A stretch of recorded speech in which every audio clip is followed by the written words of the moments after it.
Welcome back to Super Mario 64. Now lately, I've obviously been diving into a lot of strange mysteries and creepypastas surrounding this game, highlighting specific things related to the iconic Super Mario 64 iceberg. It's been a lot of fun sharing these stories and creating documentary-like videos about them. But the truth is, I have yet to share my own story. It's funny because I never actually highlighted something that happened to me when creating one of my videos at the end of 2018. It's one of the most bizarre, creepy things I've ever had occur to me in a video game, so I think it's time to finally address what happened on Tiny Huge Island. This is a true story, and I'll try my best to offer an explanation to how it possibly occurred. But as always, sit back, relax, and enjoy my strange tale.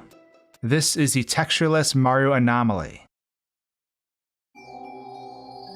It was a cold December night in 2018 when I first started hashing out my first challenge video for my channel. Videos were popping up all over the place about collecting every single coin in the game or avoiding coins like they were the plague. You were either Team Coin or Team Broke.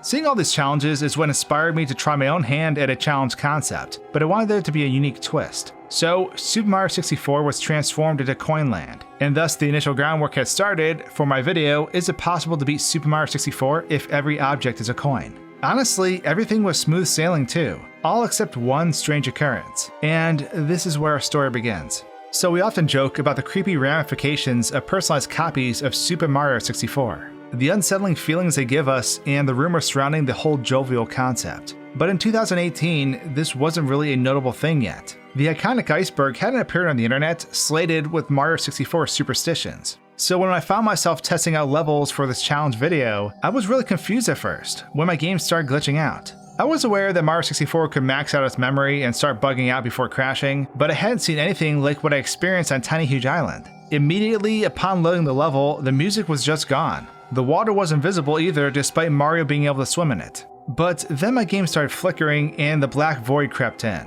Mario's face melted from his body as he turned into just a flesh-toned husk. Shortly after the game crashed, I honestly don't know why this was the case, so I reached out to SimpleFlips to see if he'd experienced something similar. Ultimately, this version of the game was to be streamed by him for the challenge, so I need to make sure it would actually work. If it didn't, I'd have to improvise with a revised second version that was on a blank slate. But what he told me was even different from what I had experienced. Upon entering the level, SimpleFlips mentioned that everything was white, wavy, and just insane looking. After heading back to it, the game just reset. Upon trying again, the audio died, and more weird stuff occurred. Unfortunately, he wasn't recording when testing this out, but what he described almost sounded like the inverse of my experience. Mine was a tiny huge island encompassed in a world of darkness, whereas Simple's was bright and distorted. Two different experiences with the same game and the same software running it. But it gets even weirder. So streaming day rolls around at the beginning of January of 2019. The issue couldn't be resolved, so I improvised with the second version, that way you could exit the broken version, collect the stars needed at Tiny Huge Island, and then swap back again to the main version. His star count and progress would carry over because it was still Super Mario 64, so this was the best we could do.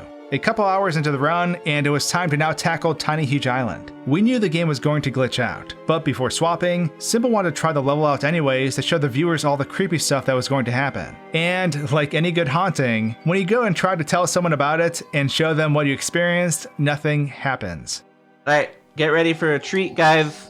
I have to use a different ROM for this stage. Get ready for creepypasta time. Wait, the stage is working this time. It's not breaking. Stage isn't creepypasta stage anymore. Alright, well, this used to be a creepypasta of insane things would happen, but not anymore, I guess. You know, that might be the most creepypasta thing about it, is when I try and tell people about it, the game's totally normal. Tiny Huge Island was perfectly fine. Nothing had changed, but yet everything was different. The true colors of this corrupt Tiny Huge Island weren't seen that day. Fast forward a few months later to the start of April of 2019. A game called Super Mario 64 But Different hits the internet, showing off all sorts of creepy renditions of the world of Super Mario 64. Everything was dark and eerie, and there were plenty of unsettling things going on within this condemned environment. Playing through this game made me think about Tiny Huge Island again though. So that same day we recorded our Super Mario 64 But Different video for Swanky Zone, Stowgee and I booted up Tiny Huge Island to give it another spin. We made a video roughly playing through the corrupt environment just as a way to briefly document the happenings. But I'd never properly sat down to document what the experience was really like, as in to take the time to gather my thoughts and analyze it, and to share my story. Because we experienced some strange things that day that most of the viewers on this channel never saw. and I have to say I'm thankful for the whole Super Mario 64 iceberg blowing up online, because it really kickstarted interest in these subtle, creepy things in Mario 64. I wouldn't even be making this video now if it wasn't for my Tiny Huge Island gameplay video making it onto the Conspiracy Wiki MIPS hole. I discovered the website on a whim, and noticed that at the bottom of the iceberg hierarchy, in the region marked the Abyss, was something called the Textureless Mario Anomaly. It was incredibly cool to see a page dedicated to it, and my gameplay video being used as a source for documentation. But that's why I felt I need to explain it further, because I never really shared my structured take on the experience. So, Tiny Huge Island. When we played this again on April of 2019, I have to say the game felt even more bugged out than before. The flickering was bad, the black void crept in and stayed present, and Mario lost his face even in instances where the world wasn't gone. There was no sound or music either. No real reason why this experience was again different, but after the corrupting started, that's when we saw something really strange. While running around the beach area of the island, we entered the water and while exiting initiated a double jump. In the middle of the jump, a strange glitched image appeared on screen, and a moment later the game crashed. So again, although this concept is creepypasta-like and spoopy, we didn't doctor anything in. Nothing was superimposed. The corrupted state simply generated something really weird looking and then crashed soon after. This is what it looks like. A green square with a black rectangle near the top, inlaid with a green line. Overlaying everything is 3 blue circles that look like they were drawn with the Microsoft Paint spray brush tool. When I first experienced this, I really didn't know what to make of it. I basically shrugged it off, but going back to it now, I think I understand what it is. At first I thought, well, due to the shape of it, that perhaps there's a piece of the skybox in the distance. The skybox is essentially a bunch of stitched together squares in the game, but the scaling didn't line up. While combing through my gameplay earlier on, I did notice that the water texture for jumping out of the water replaced half of the Mario 64 health meter at one point. And then I realized that the symbol I saw was more than likely a corruption of the health bar graphic. I still don't fully understand why all this happened. I mean, I understand the game overloading. I've experienced this in other games too, like Luigi's Mansion, where glitched textures would show up as a game's memory became full.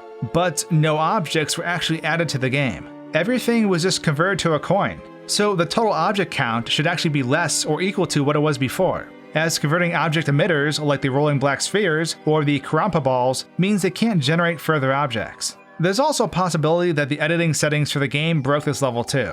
The expansion process, which is actually unnecessary for editing technically, has caused other issues before in certain instances. Mostly it's related to the boundaries of the stage though, hence why the penguin always falls off the track, or Mario can clip through walls that normally can't be done in the original version of the game. Perhaps the creepiest part of all is that when revisiting this island to gather footage, it was completely normal minus the missing water texture. There was even music and sound effects. Regardless of what I did, I could not get the level to freak out like it did before. You'd think that if everything was untouched and was the same, that the results would be the same. But nope. The island was perfectly fine, and as I ran along to its chipper tune, all I could think about was how this shouldn't be like this. But it is. So that is the story of the textureless Mario Anomaly in Super Mario 64. A late creepy addition to the glorious iceberg, and something I was unfortunate enough to experience last year. Hope you enjoyed my tale, and if you did, consider subscribing for more weird gaming content coming your way shortly. And with that, thanks for watching guys and gals, and until my next video, cheers.